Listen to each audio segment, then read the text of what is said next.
नमस्कार, मैं हूं कुलदीप आचार्य और आप सभी का मेरे चैनल ऑकल्ट पुरोहित में बहुत बहुत स्वागत है।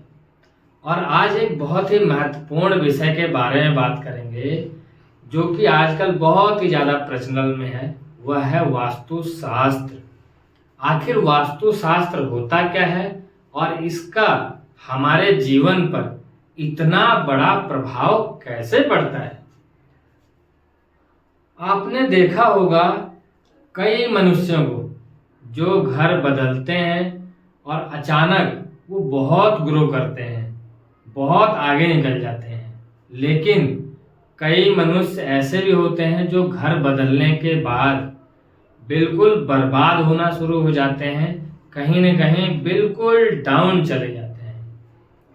तो इसके पीछे जो बहुत ही बड़ा कारण है वह होता है कहीं न कहीं वास्तुशास्त्र। वास्तुशास्त्र में जो पंच तत्वों की हम बात करते हैं, उन पंच तत्वों का असंतुलन, अगर हमने उन पंच तत्वों के संतुलन को बिगाड़ा तो वह हमारे जीवन को बर्बाद करेगा। अगर हमने उन्हीं पंच तत्वों को संतुलित करके रखा तो वह हमें बहुत ही ज्यादा जीवन में ग्रोथ देगा।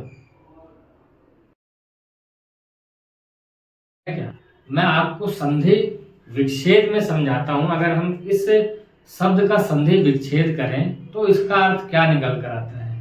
वास्तु यानी कि वास प्लस तु, यानी कि जहां तू वास करता है, जहां तू निवास करता है, उसको वास्तु कहते हैं। वहां पे पंच तत्वों के संतुलन को बनाए रखने को हम वास्तु कहते हैं। तो मैं आपको एक कहानी के माध्यम से समझाता हूं कि वास्तु इतना प्रभाव कैसे डालता है। एक बार भगवान शिव और अंधकासुर में बहुत ही भीषण युद्ध होता है और उस भीषण युद्ध में जब भगवान शिव और अंधकासुर का पसीना पृथ्वी पर गिरता है तो एक बहुत ही विशाल मनुष्य का जन्म होता है और वह देवों को भी राक्षसों को भी खाने दौड़ता है। लेकिन उसको देखकर जो देव होते हैं और राक्षस होते हैं उनमें भगदड़ मच जाती है। राक्षसों को लगता है कि यह देव आ गया है, यह हमें मार देगा। लेकिन देवों को लगता है कि यह इतना विशाल राक्षस आ गया है, यह हमें मार देगा। तो वह सभी भागकर भगवान ब्रह्मा के चरणों में जाते हैं और उनसे प्रार्थना करते हैं कि भगवान आखिर यह इतना विशाल रूप में आखिर यह है कौन जो कि हमारे जान के पीछे पड़ा हुआ है। तो भगवान ब्रह्मा कहते हैं कि यह देव और ईश्वर, माफी चाहूंगा, राक्षस और देव यानी कि भगवान शिव के पसीने से उत्पन्न हुआ आते हैं कि यह मेरा मानस पुत्र है और आप सभी देव और राक्षस आप सभी इसके ऊपर विराजमान हो जाइए।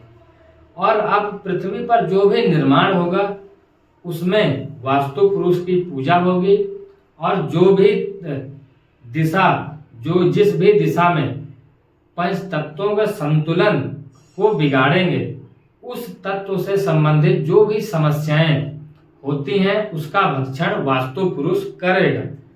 तो इसीलिए हमारे जीवन में वास्तु का इतना बड़ा महत्व है। तो मैं आपको बिल्कुल विस्तार से समझाऊंगा कि कैसे इन पंच तत्वों का क्रिएशन होता है और कैसे इन पंच तत्वों के क्रिएशन को अगर हम असंतुलित कर दें तो वह हमारे लिए बर्बादी का कारण बन जाता है। आप आइए मेरे साथ और ध्यान से समझिए इसको।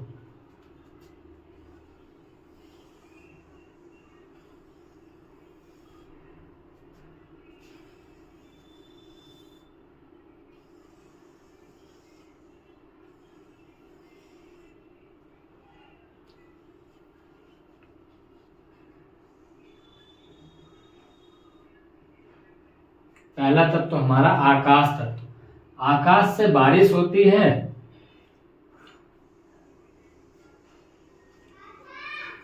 बारिश होती है तो हमारा दूसरे तत्व जल तत्व का निर्माण होता है।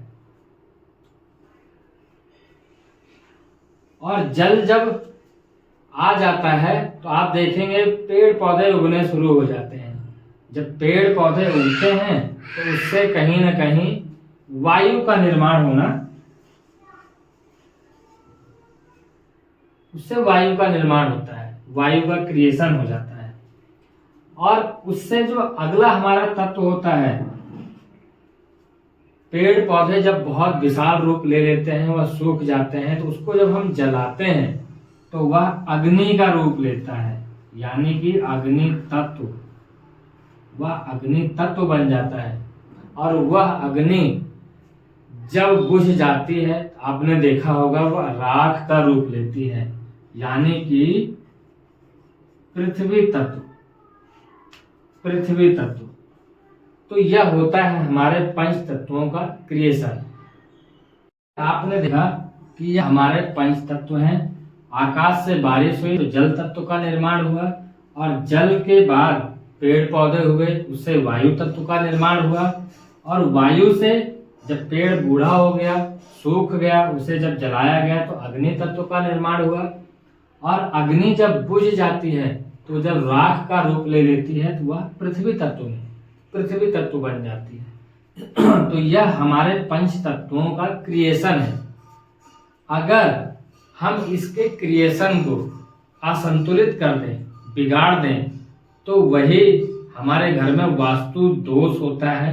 और उसी दिशा, जिस भी दिशा में वास्तु दोष होगा, उससे संबंधित समस्याएं हमारे जीवन में आएंगी, हमें प्रभावित करेंगी।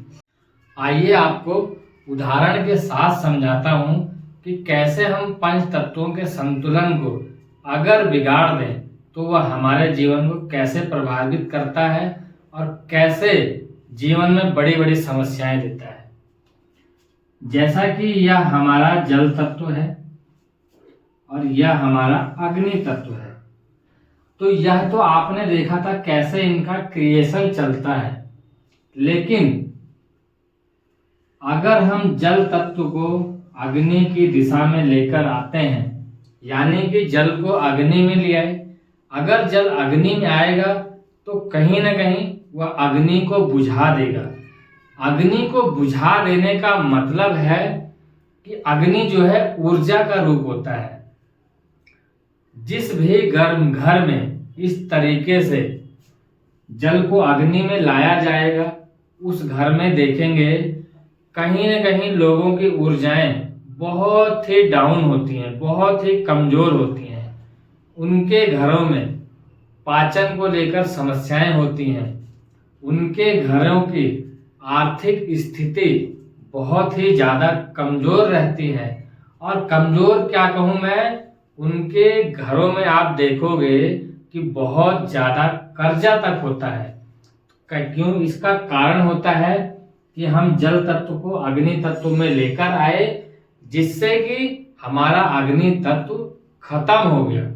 तो जब अग्नि तत्व खत्म हो जाएगा तो हमारा फाइनेंस, हमारे शरीर की ऊर्जा, हमारा डाइजेशन सिस्टम कहीं ना कहीं डिस्टर्ब होगा ही होगा। इसी प्रकार और भी जो भी ये तत्व हैं, अगर इनको हम गलत तत्वों के दिशा में लेकर जाएंगे तो समस्या आएगी ही आएगी। और मैं आपको एक बात बताता हूं बहुत ही विस्तार के साथ। घर के अंदर हमारे इन पंच तत्वों की अपनी एक दिशा होती है, और उस दिशा के अनुसार अगर हम घर के अंदर निर्माण करें तो कहीं ना कहीं हम बहुत ग्रो करते हैं। तो इन्हीं सब बातों को मैं अपनी अगली वीडियो में बताऊंगा।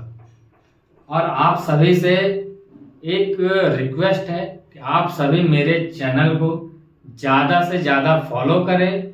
और आप सभी को अगर वास्तु या ज्योतिष से संबंधित कोई भी जानकारी चाहिए तो आप नीचे डिस्क्रिप्शन में दिए गए गूगल फॉर्म को भरकर, अपनी समस्याओं को भरकर आप मेरे से संपर्क कर सकते हैं। और हमारी टीम के द्वारा आपसे संपर्क किया जाएगा कि आखिर आपको समस्या क्या है और उसका समाधान कैसे किया जा सकता है। बहुत बहुत धन्यवाद।